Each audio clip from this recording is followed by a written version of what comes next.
खुलुमबाय आं फामि ब्रह्म नार्जारी बड'लेण्ड बुब्लिनि जानानै बयखौबो बरायना लाबाय।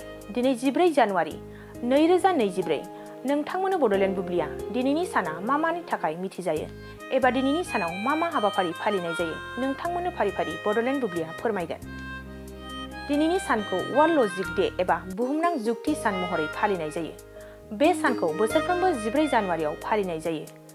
मेलेमारि जारिमिनारि सानखान्थियारि गोनांथि आरो गेजेर आयदायारि बिगियान हारिफोरनि गेजेराव जुक्तिनि मोगथाङारि गोहोम गोग्लैनायनि बागै सांग्रांथि लाबोनायनि थांखिजों बे सानखौ बोसोरफ्रोमबो 14 जानुवारियाव फालिनाय जायो। बेनि अनगायैबो दिनैनि सानावनो इन्टारनेशनेल काइट डे आरो नेशनेल अर्गेनाइज इउर होम डे महरैबो फालिनाय जायो। नोंथांमोननो बड'लेण्ड बुब्लिया दिनैनि सानाव मा हाबाफारिजों मिथिजायो आरो मा हाबाफारिखौ फालिनाय जायो फोरमायबाय। गोजोन्थों। सेरफांगुरि बाजार श'रुमा माग बिहु दामाका अफार लाबोदों।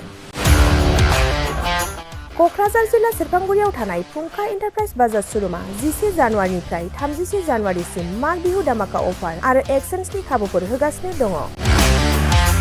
नोंथांमोना सेरफांगुरियाव थानाय फुंखा एन्टारप्राइज बाजार श'रुमाव खुंफुंजानाय माग बिहु दामाका अफार एक्सचेन्जआव फैनानै नोंथांनि लुबैनाय बाजाजनि बाइकखौ लांफैनो हागोन।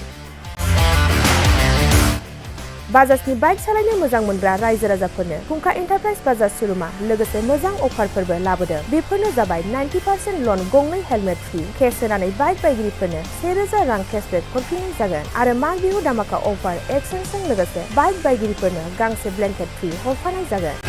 फुंखा एन्टारप्राइज बाजार श'रुमा आरो मोजां खाबुबो होबावदों। 500 रां होग्रोनानै गोसोबायदि बाइकखौ आवग्रिना दोननो हागोन आरो गासै गारिजों लोगोसे मोनफा मोनफायै इस्युट गिफ्ट हरफानाय जागोन। आबुङै मिथिबावनो थाखाय 8135872656 आरो 9101547892 जानबुं नम्बराव खौरां लाहरनो हागोन।